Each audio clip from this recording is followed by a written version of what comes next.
So, nandito kami ngayon sa Midnight Sun Cafe and gagawin namin dito yung shoot. Gagawin namin dito yung podcast. Yan po sila Mother, si Kevin. Isa po sila sa mga audience.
Okay lang ba kay Mami na pag-usapan natin sa gusto?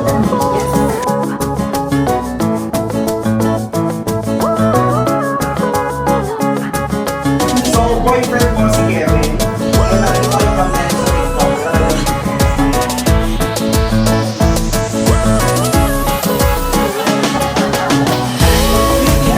Yes, positive. Oo nga. Hindi ka mabinigyan. Umupo ka na.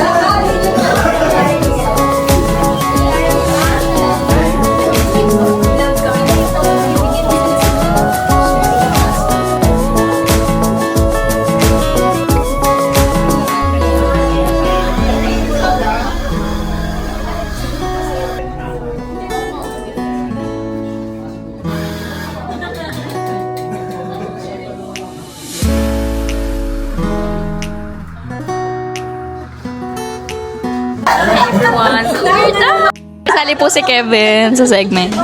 Ano masasabi mo dahil nasali ka sa segment? Ako bang malulugi kayo? Hindi naman ako in-inform. Wala ako sa segment. Oo, in-inform kita. Sabi ko kung sasama ka. Kala ko joke lang. Alright guys, thank you so much for watching. Sana nag-enjoy kayo ngayon dito sa vlog natin ngayon. And also guys, abangan nyo rin po yung spotlight natin with Sir JM De Jesus. Thank you din po so much sa Midnight Sun Cafe for having us. And kay Sir JM De Jesus dahil to sa kanya kaya nandito kami. Thank you so much po. God bless.